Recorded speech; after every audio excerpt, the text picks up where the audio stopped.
Sit your ass down before I add contempt of court to your sentence. Judge Raymond Harrison leans forward, eyes boring into the black man standing in shackles before him. You are found guilty Stanford on all degree, charges, and I am recommending cybersecurity the expert. maximum sentence. Impressive Your Honor, resume, with all Mr. due Carter, respect, but you're you have still the just wrong another man. thief in an orange jumpsuit. Elijah Carter stands perfectly still. Your Honor, I said sit down. Harrison's hand slams the bench. You stole $750,000. You betrayed every employer who trusted you, and now you want mercy? He laughs, cold, bitter. People like you damage your entire community's reputation. 15 years federal prison. Maybe that'll teach you some humility. The courtroom erupts in whispers. Elijah slowly sits, his face unreadable. But here's what Judge Harrison doesn't know. The man he just destroyed has a secret that will end his career. And in 72 hours, Harrison will realize he convicted the wrong person. 3 months earlier, Elijah Carter's life shattered in a courtroom that looked exactly like every other federal courtroom in America. Polished wood, American flag in the corner, the seal of justice mounted on the wall behind the judge's bench. Except there was nothing just about what happened there. The charges were simple on paper: wire fraud, embezzlement, theft of $750,000 from Catalyst Financial, a mid-sized investment firm where Elijah had worked as a senior cybersecurity consultant. The prosecution's case seemed airtight. Bank records showed transfers from company accounts to offshore holdings bearing Elijah's name. Digital forensics traced the transactions to IP addresses linked to his work computer. Email chains appeared to show him authorizing the movements of funds. District Attorney Monica Reeves stood before the jury, her voice steady and confident. Ladies and gentlemen, this is not a complicated case.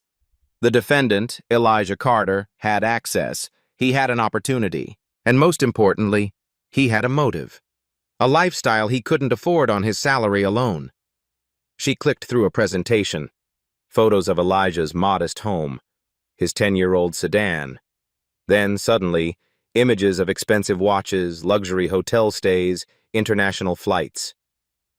The evidence will show that Mr. Carter lived beyond his means. And when the bills came due, he stole from the people who trusted him most. But here's what the jury didn't know. Judge Raymond Harrison had already decided Elijah's fate before the trial even began. Harrison had a reputation. 15 years on the federal bench, known in legal circles as a law and order judge. Conservative media loved him, the kind of judge who didn't coddle criminals, who believed in harsh sentences and personal responsibility. But the numbers told a different story. In cases involving black defendants charged with financial crimes, Harrison's conviction rate was 91%. For white defendants facing identical charges, 29%. Black defendants in his courtroom received an average of 8.2 years longer sentences than white defendants for the same crimes. These weren't accidents. They were patterns, and patterns reveal intent. During Elijah's trial, Harrison's bias showed itself in 1,000 small cuts. When Elijah's public defender, an overworked woman named Sarah Carter, who'd been assigned the case just 2 weeks before trial, tried to present her opening statement, Harrison interrupted her 14 times in the first 10 minutes. "Counsel, get to the point." "Ms. Carter, this court doesn't have time for theatrical speeches.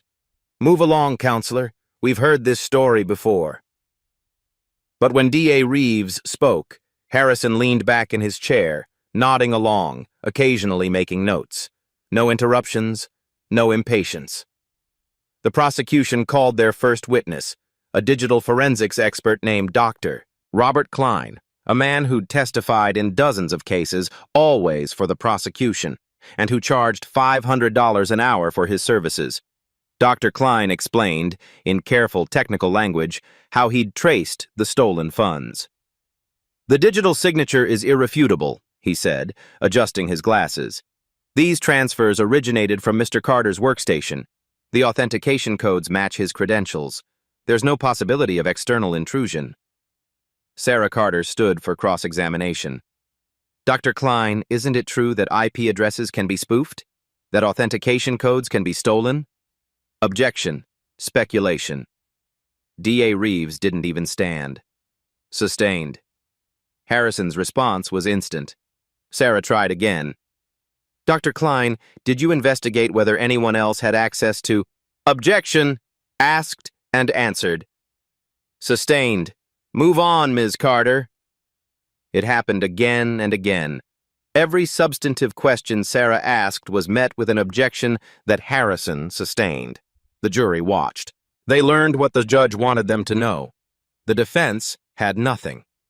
When Sarah tried to introduce Elijah's employment records, 12 years of spotless performance reviews, commendations, awards for excellence, Harrison cut her off.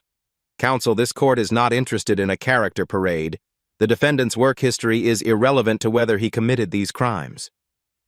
Your Honor, it speaks to motive. I said it's irrelevant. Move on or sit down. Sarah's hands trembled as she shuffled her papers. She was young, inexperienced, facing a system designed to crush people like her client. But the worst moment came when she requested an independent forensic audit of the digital evidence. Your Honor, we believe the prosecution's forensic analysis is flawed. We request the court authorize an independent expert to... Harrison didn't let her finish. Motion denied. But, Your Honor, this is critical to... Ms. Carter, I've reviewed the prosecution's evidence. Dr. Klein is a respected expert. This court will not waste taxpayer money on defense fishing expeditions. Denied. Final. In the gallery, 3 men in dark suits watched every moment. They took notes. They made eye contact with each other when Harrison shut down the defense.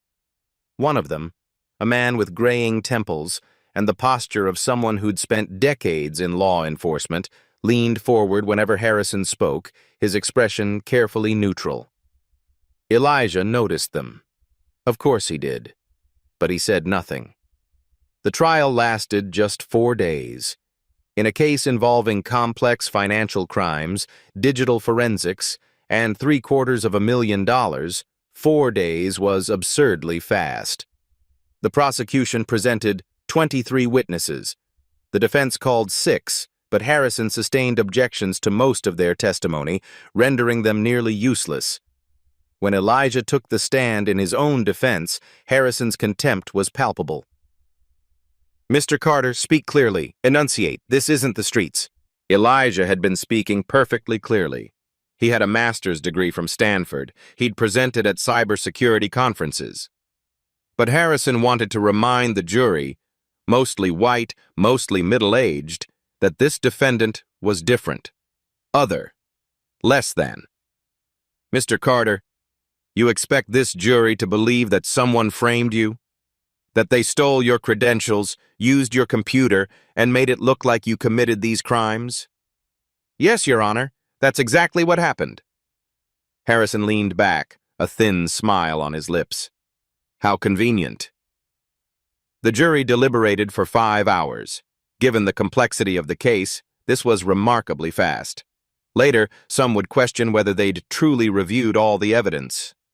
But it didn't matter. Guilty on all counts. The sentencing hearing came 3 weeks later. Elijah stood as Harrison prepared to seal his fate. Mr. Carter, you had every advantage in life. Education, opportunity, a career most people would envy, but you chose to steal. You chose to betray trust. You chose to believe you were smarter than everyone else, that you could get away with it. Harrison paused, letting the words sink in. People like you make it harder for your entire community. You confirm every negative stereotype. You take opportunities that were given to you in good faith, and you squander them for personal gain. In the gallery, Elijah's wife, Nicole, gripped the armrest of her seat, tears streaming down her face. Their 8-year-old daughter, Maya, sat beside her, too young to fully understand, but old enough to know something terrible was happening to her daddy. I've seen 100 defendants like you, Harrison continued. Always an excuse, always someone else to blame. But today, accountability arrives. 15 years federal prison, No early release, no parole. Maybe that will teach you the humility your education clearly didn't. The gavel came down. Elijah's face remained calm. Too calm. As the marshals moved to take him away, he turned to look directly at Judge Harrison. "Your Honor," he said quietly, "you should have investigated more carefully." Harrison's eyes narrowed. "Is that a threat, Mr. Carter?" "No, sir, it's a fact." "Bailiff, remove the prisoner." As Elijah was led away, he glanced once more at the three men in suits. The one with graying temples gave the slightest nod. What no one in that courtroom understood, what Judge Harrison couldn't possibly have known, was that every word, every gesture, every moment of bias had been recorded, documented, cataloged. Because Elijah Carter wasn't just another defendant. He was the bait, and Harrison had just swallowed the hook. 2 weeks after sentencing, something unusual happened. Most wrongfully convicted individuals spend months, sometimes years, filing appeals, navigating bureaucratic mazes, begging overworked public defenders to take their cases seriously. The system moves slowly for people without power, without money, without connections. Elijah Carter's appeal was expedited in 14 days. The emergency hearing took place in the same courthouse, but in a different courtroom, this one belonging to the Federal Appellate Division. Chief Judge Carol Martinez presided, flanked by 2 associate judges. The room was more crowded than typical appeals hearings. Media had caught wind that something significant was happening. The 3 men in dark suits from the original trial were present again, now joined by 5 others dressed identically. And Elijah Carter walked in wearing something no one expected: a crisp white dress shirt, dark slacks, and an expression of absolute control. He carried a single leather portfolio, thin, professional, with an embossed eagle barely visible on the cover. Judge Harrison sat in the gallery, required to attend. His attorney kept whispering questions that Harrison waved away impatiently. "This is a waste of time," Harrison muttered, loud enough for nearby attendees to hear. Judge Martinez gavelled the hearing to order. "Mr. Carter, you've requested to represent yourself. Do you understand the risks?" Elijah stood. "I do, Your Honor, and I'm prepared." His voice carried an authority that made people sit up straighter. "Your Honors, my name is Elijah Carter. For the past 12 years, I have worked in federal law enforcement, specializing in financial crimes and public corruption." The room went still.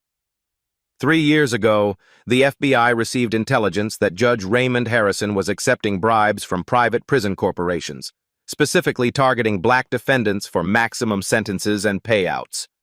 Harrison shot to his feet. "This is outrageous!"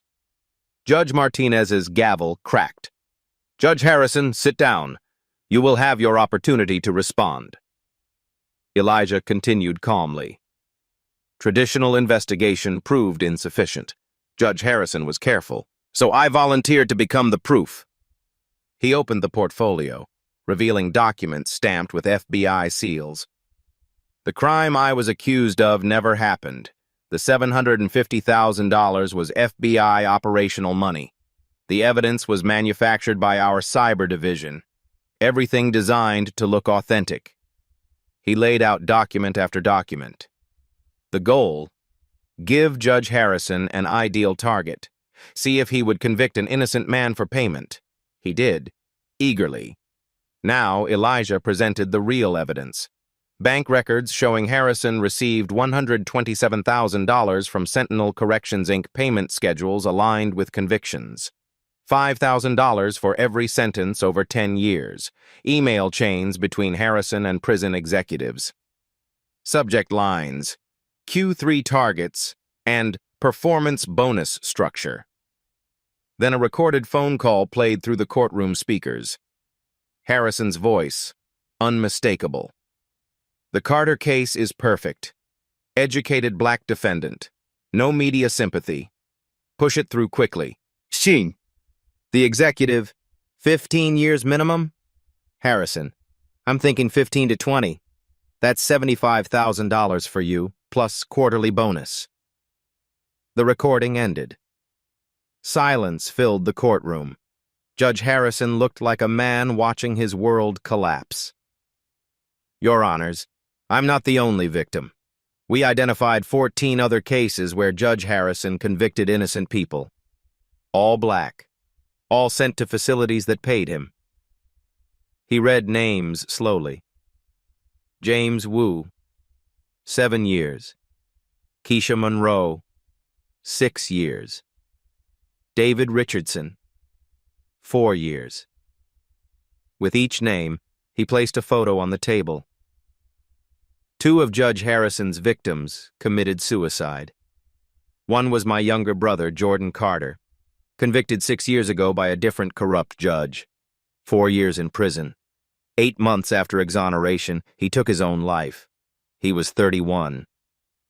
Elijah's voice caught briefly, the first crack in his composure. "I can't bring Jordan back, but I could document Judge Harrison's corruption so thoroughly that no one could deny it." He closed the portfolio. "Your Honors, the FBI requests 21 days to present complete findings. The full criminal network, all co-conspirators, our prosecution recommendations." Judge Martinez exchanged glances with her fellow judges. "Mr. Carter, we are profoundly disturbed. How much evidence?" 300 pages, 22 months of investigation, 47 FBI agents across 8 field offices. An associate judge leaned forward. "What is your exact FBI position?" Elijah smiled slightly. "I'm a special agent, Your Honor. Public Corruption Unit." Technically true, just not complete. Judge Martinez studied him. "Motion granted. 21 days. Your conviction is stayed." She turned to Harrison. "Judge Harrison, retain counsel immediately. Marshals, ensure Judge Harrison and District Attorney Reeves remain available." 2 marshals moved toward the exits. Harrison found his voice. "This is entrapment. You can't—" "Judge Harrison," Martinez's voice cut like ice, "you're not in your courtroom anymore. And if half of this is accurate, you'll never sit in one again, except as a defendant." As the hearing adjourned, the men in suits approached Elijah. The one with graying temples extended his hand. "Clean work, Carter." In the gallery, Harrison watched. "Who are they?" he demanded. His attorney's face was grim. "Federal agents, senior ones." Harrison's eyes widened as reality sank in. The man he'd destroyed wasn't just an FBI agent. He was part of something much bigger. And the trap was only beginning to close. 18 months earlier, a conference room deep inside FBI headquarters in Washington, D.C., held a meeting that would change everything. Elijah Carter stood at the head of the table, presenting to some of the most powerful people in federal law enforcement. Deputy Director, Section Chiefs, Legal Counsel. On the screen behind him, photos of Judge Raymond Harrison, financial charts, conviction statistics that told an ugly story. "Judge Harrison has corrupted his courtroom for over a decade," Elijah said, his voice steady. "Traditional surveillance won't work. He uses encrypted communications, shell companies, and careful intermediaries. We need definitive proof of intent." The deputy director leaned forward. "What are you proposing?" "I want to get myself convicted." Silence. "You want to serve time in federal prison?" The deputy director's tone was incredulous. 2 to 3 months maximum, until we have ironclad evidence. I've worked undercover for 8 years. This is what I do." "This is different, Carter. You're talking about a felony conviction on your record, which will vacate once Harrison is arrested. Sir, I've thought this through." What Elijah didn't say in that room, what he couldn't say without his voice breaking, was why this mattered so much. 6 years earlier, his younger brother Jordan had stood in a different courtroom, facing a different corrupt judge, convicted of a crime he didn't commit. Jordan Carter, a 25-year-old middle school teacher with a spotless record, sentenced to 8 years for armed robbery based on a false witness statement and a public defender who met him twice. Jordan served 4 years before new evidence exonerated him. By then, the damage was complete. His teaching license was revoked. His fiancée is gone. His apartment, his savings, his future, all destroyed. Elijah had been working a deep cover operation in Chicago when Jordan was convicted. By the time he found out and rushed home, his brother was already 6 months into his sentence. Elijah tried everything, hired private attorneys, pushed for appeals, used every FBI resource he could access without compromising his cover. It wasn't enough. Jordan was released on a Tuesday in March. Elijah picked him up from the prison, barely recognizing the hollow-eyed man who walked through those gates. They drove to their mother's house in silence. For 8 months, Elijah watched his brother try to rebuild, watched him apply for teaching jobs that were never called back, watched him flinch at loud noises, watched the light behind his eyes dim a little more each day. On a November morning, Jordan's landlord found him. Pills and a note that said simply, "I can't carry this anymore." Elijah took 2 weeks off work, organized the funeral, held his 6-year-old nephew, Jordan's son, as the boy sobbed against his chest. At the cemetery, Elijah made a promise to that little boy, to his brother's memory, to himself. This would never happen again, not if he could stop it. Now, 18 months into Operation Blind Justice, Elijah sat in his home office at 2 in the morning, walls covered with evidence. His wife, Nicole, appeared in the doorway holding 2 cups of coffee. "You should sleep," she said softly. "Can't. The timeline's tight." Nicole set down the coffee and studied the wall. Financial records, victim photos, recordings, transcripts, a spiderweb of corruption with Harrison at the center. "How many people has he destroyed?" she asked. "What can we prove?" 14. "But I think it's more. Much more." Nicole wrapped her arms around him from behind. "Jordan would be proud of you." Elijah's hand found hers. "Jordan should be here, teaching kids, raising his son, living his life." "I know. But you're making sure no one else loses their brother the way we lost ours." Their daughter, Maya, 8 years old, appeared in the doorway, rubbing sleep from her eyes. "Daddy, why are you still awake?" Elijah turned, pulling her into his lap. "Working on something important, baby girl." "Mate, the thing that's going to make you go away for a little while?" Nicole had explained it as best she could. "Daddy has to go on a special assignment, like an actor playing a role, but he'll be back soon." "Yeah, that thing." Maya touched the photos on his desk. "Are these the people the bad judge hurt?" "They are." "And you're going to stop him?" Elijah looked at his daughter's face. So much trust, so much faith that her father could fix broken things. "Yes, sweetheart. I'm going to stop him." "Good. Because heroes don't let bad people win." After Maya went back to bed, Elijah returned to his work. He pulled up the FBI database, access granted only to senior officials. Cross-referenced Harrison's cases with prison industry payments, built timelines, verified sources. On his desk sat a photo of Jordan, taken a month before his arrest, smiling, full of life. Everything ahead of him. Elijah picked up the photo. "I'm doing this for you, brother, for everyone he hurt, for everyone he would have hurt." He opened a new file on his computer. Operation Blind Justice. Final evidence compilation. 300 pages. 22 months of work. 47 agents. Every fact was verified 3 times.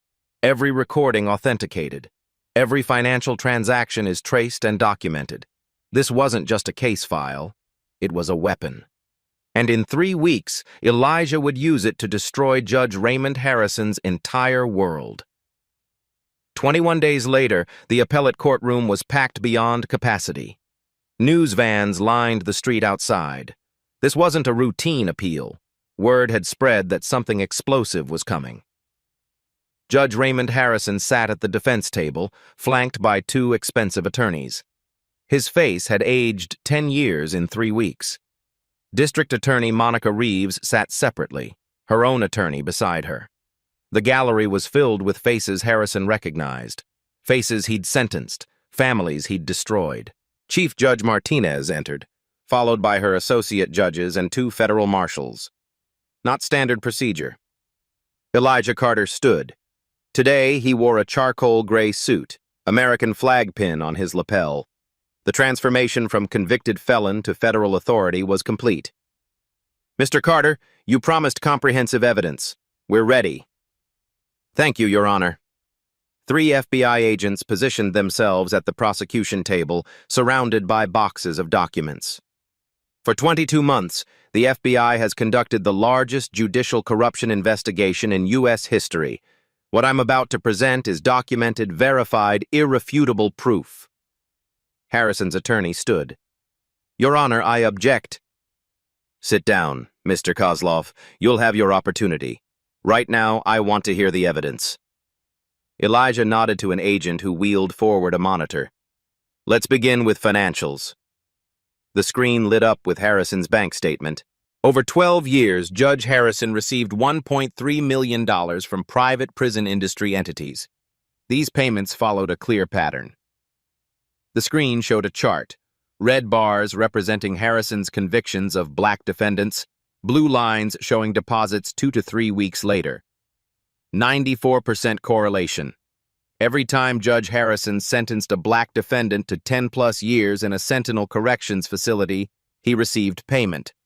$5,000 per conviction. Bonuses for sentences over 15 years. Next slide. Email exchanges between Harrison and Robert Vance, Senior VP at Sentinel Corrections. These emails were recovered through a federal warrant. Mr. Vance is in FBI custody cooperating.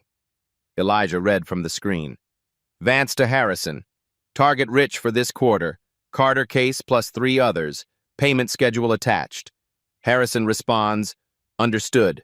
Will prioritize accordingly. The courtroom erupted. Martinez gavelled for silence. Next email. Harrison to DA Reeves. Push Carter trial fast. Need conviction before oversight review. Reeves responds, jury selection optimized. Should be clean sweep. DA Reeves closed her eyes. But the most damning evidence comes from recordings authorized under a federal wiretap warrant. An agent pressed play. Harrison's voice filled the courtroom. The Carter case is perfect. Educated black defendant, solid middle class, Stanford degree, clean record, actually works in our favor. Another voice. Vance. How so? Because when we convict him, it sends a message. No amount of education saves you. Plus, assets we can seize. Adds to Sentinel's bottom line. Sentencing target? 15 minimum. I can push 20 if evidence plays right. These educated ones think they're untouchable. I enjoy proving them wrong. Vance laughed. That's $75,000 for you, plus quarterly bonus. Just make sure payment goes through usual channels. The recording ended. Absolute silence. Harrison had gone gray. His attorney's hands shook as they wrote notes. Elijah let the moment breathe. There's more. A second recording from Judge Harrison's chambers 3 days before my trial. Another click. Harrison's voice again, speaking with Reeves. Monica, I need the Carter conviction locked down. Reeves. The evidence is solid. What if he's actually innocent? A pause. Then Reeves. Is he? Harrison. Doesn't matter. He fits the profile. Exactly what Sentinel wants. Long sentence potential, minimal sympathy, assets to seize. Process him. And if his attorney fights? Harrison laughed. I'll handle the attorney. I always do. These public defenders barely know which case is which. Carter will be in prison within 60 days. The recording ended. Several people in the gallery were crying. Elijah turned to face Harrison directly. You said people like me damage our community's reputation, But you've been damaging lives, systematically, intentionally, for profit. He returned to the judges. Your Honors, Harrison isn't isolated. He's part of a network. 6 other judges, 4 prosecutors, 11 prison executives, 89 documented wrongful convictions across 5 states, 734 years of combined wrongful imprisonment, 12.4 million in kickbacks. The screen changed, a statistical breakdown. In Harrison's courtroom, black defendants charged with financial crimes, average 14.3 years. White defendants, identical crimes, 3.1 years. This wasn't bias, it was the business model. Next slide. 14 faces. These are Harrison's victims from this district alone. 3 are here today. 3 people stood. Dr. James Wu, Keisha Monroe, David Richardson. Dr. Wu, 7 years for medical fraud that never occurred. Lost his license, practice, marriage. Ms. Monroe, 6 years for theft she didn't commit. Mr. Daughter's adolescence. Mr. Richardson, 4 years for fabricated tax evasion. Each remained standing. 2 others aren't here because they're dead. One was my brother. Elijah's voice remained steady, but something shifted in his eyes. Jordan Carter, 25, sentenced to 8 years by a corrupt judge. The real perpetrator confessed 4 years later. 8 months after exoneration, Jordan took his own life. He turned to Harrison. My brother should be here, teaching, raising his son. But people like you, who treat humans as inventory for profit, destroyed that. Harrison's attorney stood. Your Honor, this is prejudicial. Sit down, counselor, Martinez said quietly. It has every bearing. Continue, Mr. Carter. Thank you. I want the court to hear from victims. Dr. Wu? Wu approached. I lost 7 years. My daughter was 9. She's 16 now. I missed her childhood. She calls another man dad. I can't practice medicine. License revoked based on crimes that never happened. Harrison did that for $5,000. Keisha Monroe came next. 6 years. My girl was 8. She's 14. She barely remembers me from before. I'm still trying to figure out who I am. David Richardson. My business collapsed. Reputation destroyed. Savings seized as proceeds of crime. I lost 30 years of work because I was the right skin color for Harrison's quota. As Richardson stepped down, Elijah addressed the judges. Your Honors, the FBI has arrested 11 individuals. 6 judges, 4 prosecutors, 11 prison executives face federal charges. This morning, Robert Vance and 7 others were taken into custody. He looked at Harrison. Judge Raymond Harrison, the FBI has obtained federal arrest warrants for racketeering, conspiracy, deprivation of civil rights, and 47 counts of judicial misconduct. 2 marshals stepped forward. Harrison went white. You can't. Stand up, Judge Harrison, the marshal said. His attorneys tried to intervene. Your Honor, this is irregular.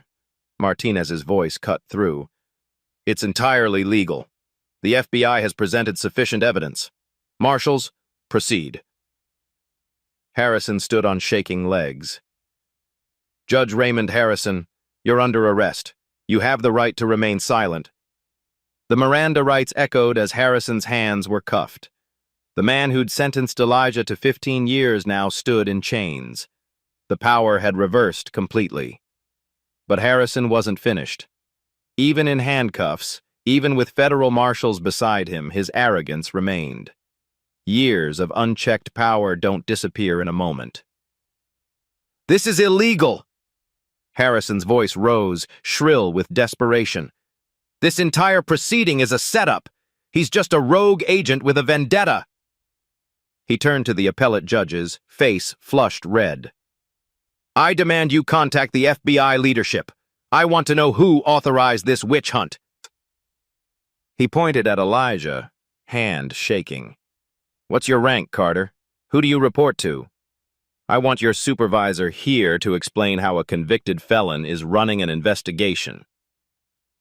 The courtroom buzzed with tension. Harrison's attorneys tried to quiet him. He shook them off. Answer me. Some mid-level agent playing cowboy? You think you can destroy a federal judge without consequences? Elijah stood perfectly still, hands clasped. That slight smile returned. Judge Martinez raised his hand. Actually, I'd like to hear the answer as well. Mr. Carter, what is your exact FBI position?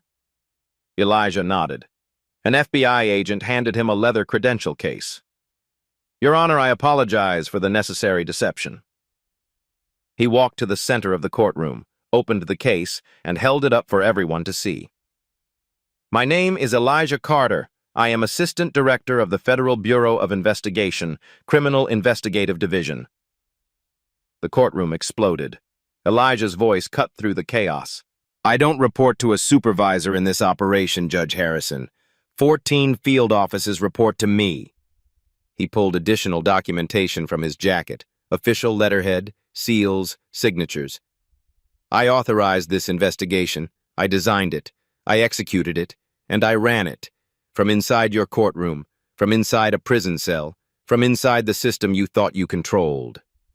He stepped closer to Harrison. This operation had approval from the FBI Director and the Deputy Attorney General.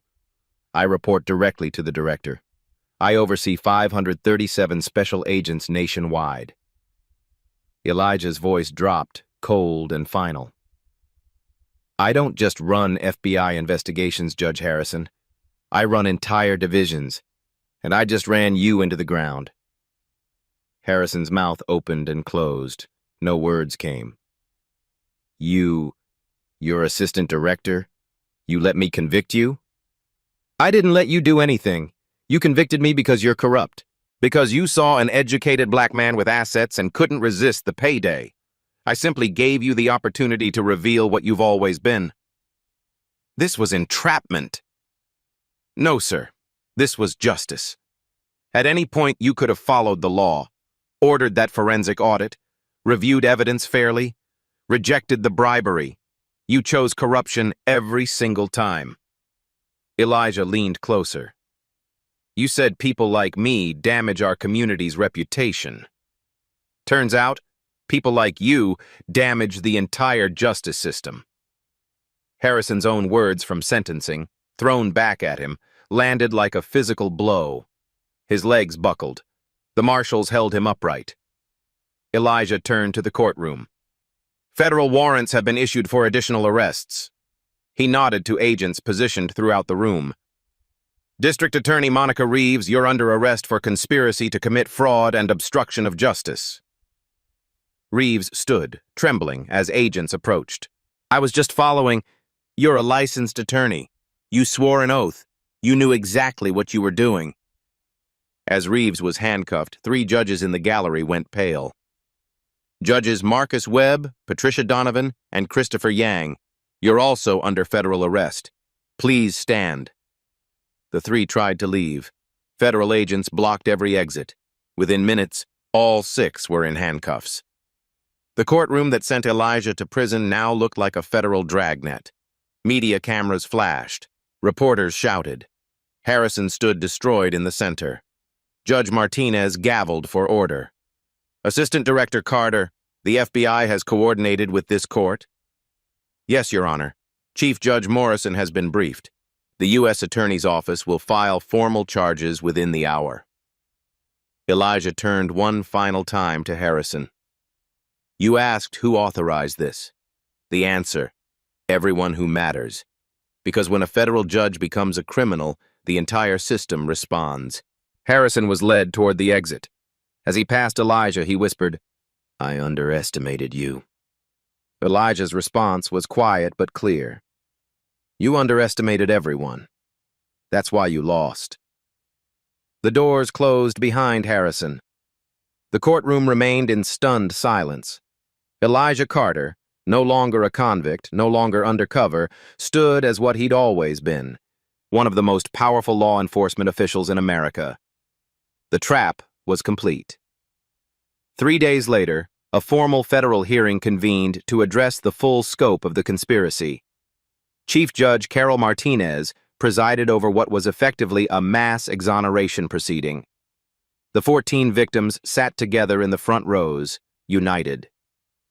Harrison sat in the defendant's section now, wearing an orange jumpsuit identical to the one Elijah had worn. The symbolism wasn't lost on anyone. Elijah stood in full FBI dress uniform, Navy suit, badge displayed, authority no longer hidden. Your Honor, the FBI's investigation revealed a criminal enterprise operating 14 years across 5 states. What Judge Harrison did wasn't isolated corruption, it was systematic predation. The screen lit up with an organizational chart. Harrison at the center, lines connecting to 6 judges, 4 prosecutors, 11 prison executives, 7 corrections officers. 28 individuals participated.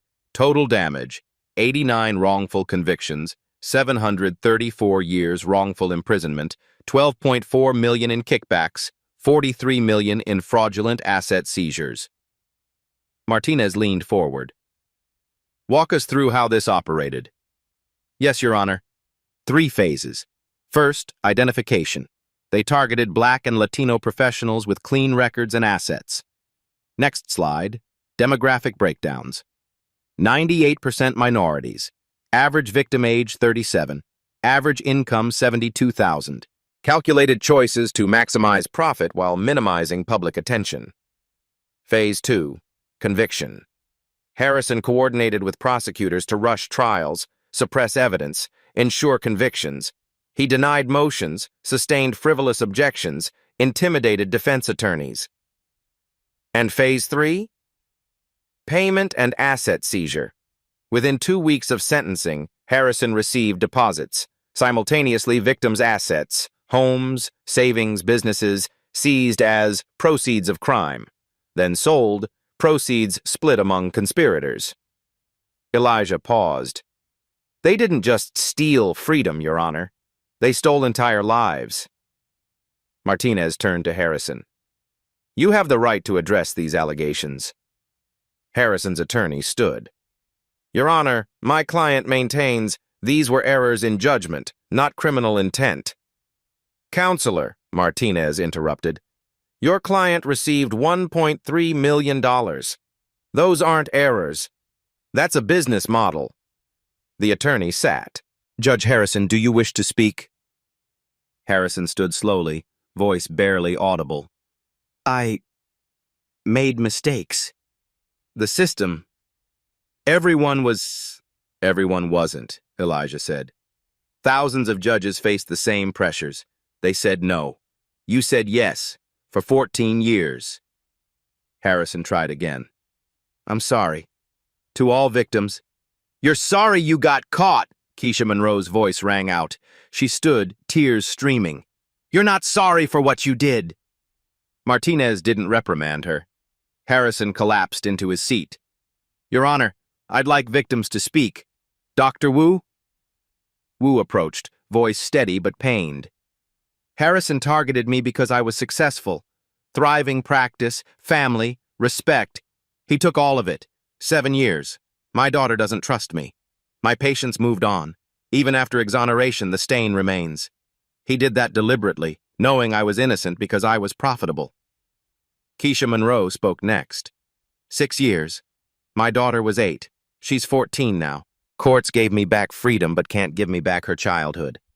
Those years are gone. Harrison stole them for $5,000. David Richardson's testimony was brief but devastating. I built a business over 30 years, employed 15 people. Harrison destroyed it in 4 months. Everything is gone. My employees lost jobs. My reputation is still ruined, and he did it knowing I was innocent. One by one, all 14 victims testified. Each story has the same theme: targeted, destroyed, discarded for profit. When the last finished, Elijah presented final evidence. Your Honor, we recovered Harrison's personal journal. I'd like to read one entry from 2 years ago. He held up the journal. Quote, the key is finding defendants who won't generate media attention. Middle class, educated, respectable, perfect targets. They have assets worth seizing, and their communities won't rally. It's a gold mine if you work it correctly." End quote. Silence. "He called human beings a gold mine, Your Honor. He turned his courtroom into a hunting ground and people who trusted our justice system into prey."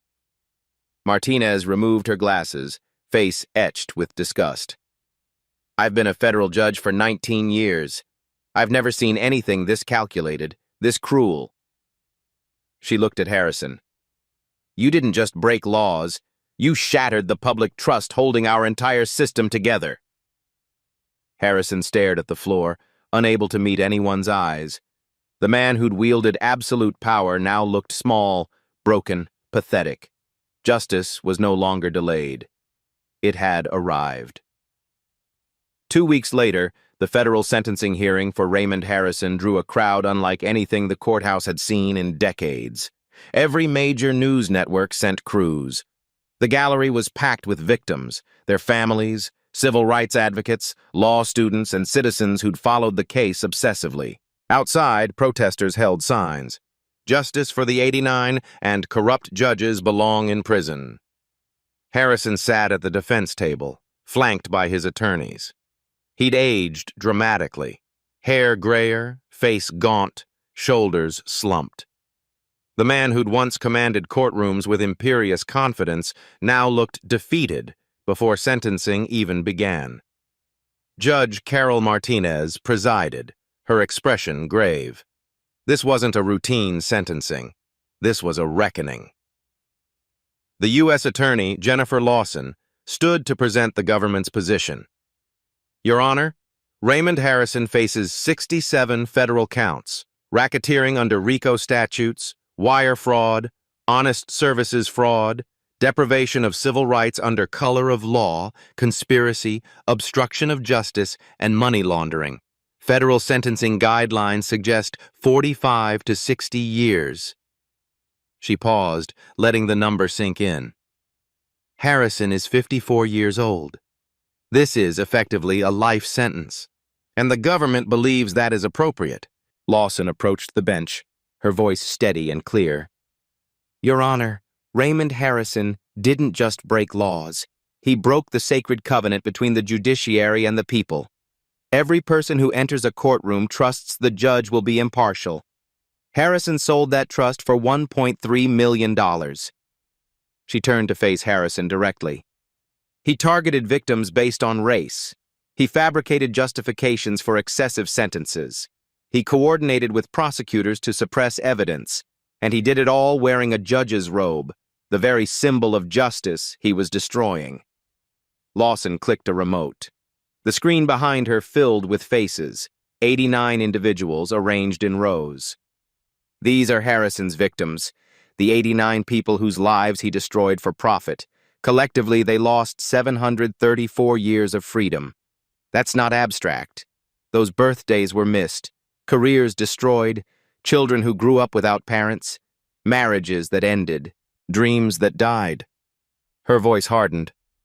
2 victims committed suicide after their wrongful convictions. Jordan Carter, 25 years old, took his life 8 months after exoneration.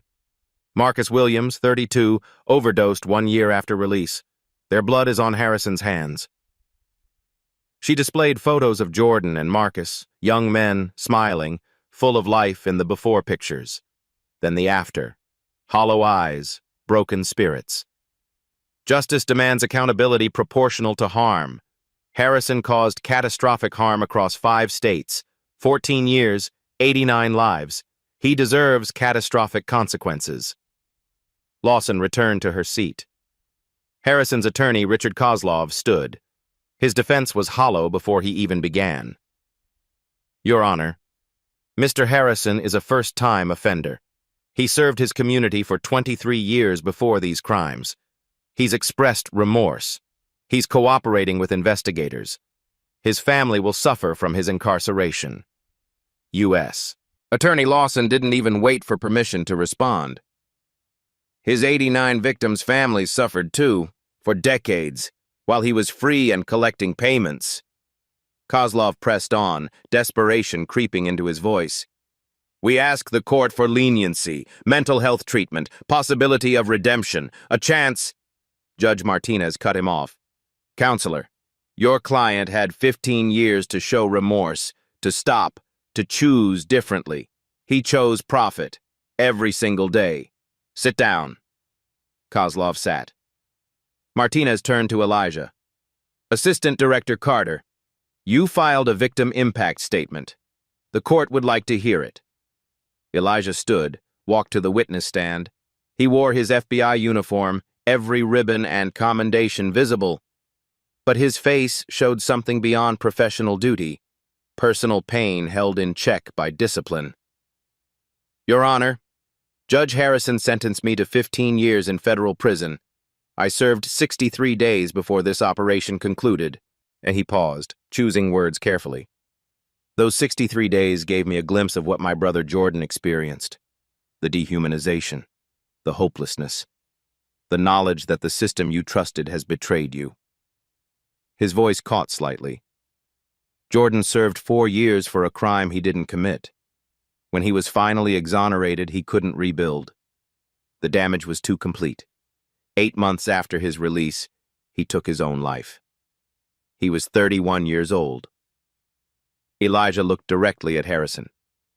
Judge Harrison, you didn't kill my brother directly, but judges like you, corrupt, prejudiced, cruel, you created the system that killed him. Harrison's head dropped. You had power to protect people. Instead, you hunted them. You said during my sentencing that people like me damage our community's reputation. But I've spent 12 years in the FBI protecting communities. You spent 15 years destroying them.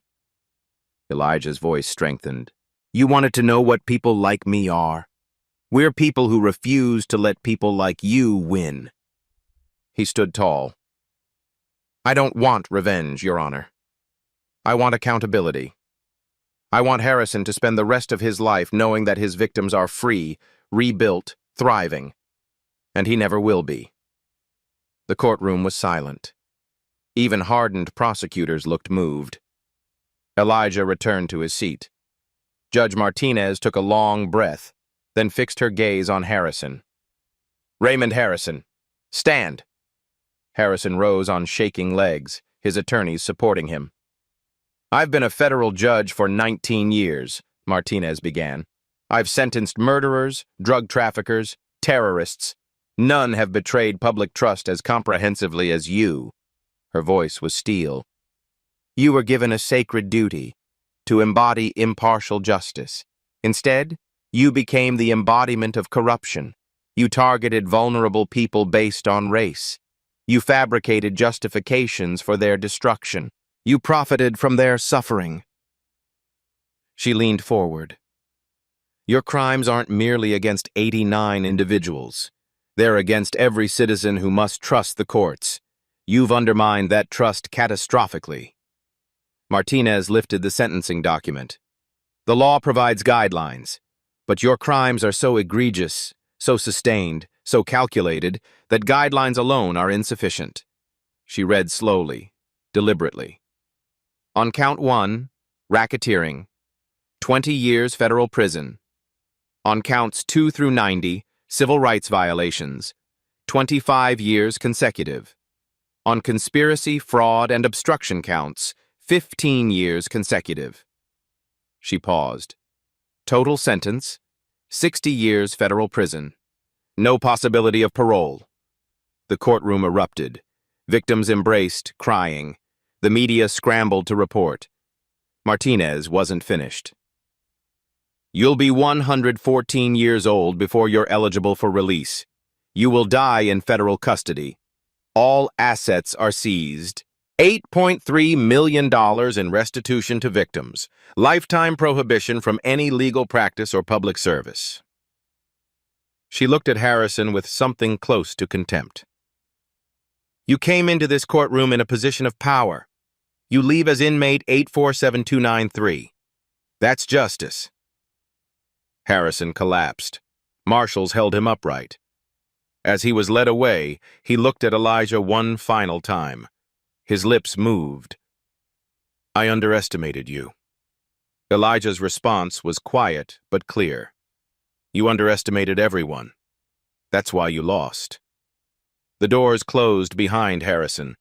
In the gallery, Keisha Monroe held her daughter. Dr. Wu wept with relief. David Richardson sat with his head in his hands, finally able to breathe. Justice, delayed, fought for, hard won, had finally arrived. 1 year later. Elijah Carter still serves as FBI Assistant Director, but now he also leads the Judicial Integrity Task Force, a nationwide unit dedicated to rooting out judicial corruption. 200 agents, 50 states. We've identified 247 cases of potential misconduct under investigation. Elijah tells Congress in televised testimony, "The cancer runs deeper than we thought, but we're cutting it out." Congress responded. The Judicial Accountability Act of 2025 passed 3 months later. Mandatory financial disclosure for all federal judges, independent oversight boards, automatic review of sentencing disparities by race. Activists nickname it Jordan's Law. Elijah keeps a framed copy beside his brother's photo. The 89 victims are rebuilding. Dr. James Wu had his medical license reinstated. He runs a free clinic in an underserved community. I'm helping people again. That's what matters. Keisha Monroe reunited with her daughter. They're in therapy, rebuilding trust. Keisha started a nonprofit, Families of the Wrongfully Convicted. They meet monthly, advocate for reform, help others survive the nightmare she endured. David Richardson restarted his business with restitution money. He employs 23 people, many formerly incarcerated. Second chances are real, but they shouldn't be this hard to get. The victims received $8.3 million in restitution, plus $47 million from civil suits. But everyone says, no money returns what was stolen. Judge Raymond Harrison served 60 years at FCI Pollock, Louisiana, inmate 847293. The number his victims once wore. General population. No protective custody. Fellow inmates know what he did. His wife divorced him. His children changed their names. Former colleagues refuse contact, no visitors. He works in the prison law library helping inmates file appeals. Cosmic irony. The man who denied justice now helps others seek it. He'll be 94 at the earliest possible release. Most likely, he'll die in that cell. On a Saturday morning, Elijah visits Jordan's grave with his wife Nicole and daughter Maya. Maya places sunflowers on the headstone, Jordan's favorite. Uncle Jordan would be proud of you, Daddy. Elijah kneels, touching the stone gently. We did it, Jordan. We made it mean something. As they walk to the car, Elijah's phone buzzes. Text from his deputy. 3 more corrupt judges identified, Michigan, Nevada, Florida. The work continues. It always will. Because corruption doesn't disappear with one victory. It's a continuous battle requiring continuous vigilance. But now the system has people fighting back. This story, Elijah's story, Jordan's story, 89 victims who got justice, it's one victory in a larger war. The Innocence Project estimates 2 to 10% of all U.S. prisoners are innocent. That's 46,000 to 230,000 people, right now, serving time for crimes they didn't commit. Many are black and brown, many are poor, many lack resources to fight back. But Elijah's story proves the system can be beaten. That one person with power, purpose, and courage can dismantle networks of injustice. If this moved you, don't let that feeling fade.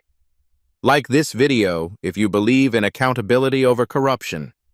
Subscribe to Black Voices Uncut for more stories of people fixing broken systems. Comment below. Have you or someone you know faced legal system injustice? Your voice matters. Hit that notification bell. Next week we're bringing another incredible story. A black woman detective framed by her own department. They thought she was just another officer to silence. They didn't know she was head of internal affairs, running a sting that would bring down an entire corrupt precinct. Racist police chief framed black detective until she revealed she's head of internal affairs. You won't want to miss it. Remember, systems stay broken when good people do nothing. Be the person who does something. Justice isn't a spectator sport. It's a calling. See you next week. The story you heard today wasn't cleaned up. It was told exactly as it happened. At Black Voices Uncut, we believe that's the only way truth can live. If you felt something, hit like, comment, and your reaction, and subscribe. Every week, we bring you voices that refuse to be silenced.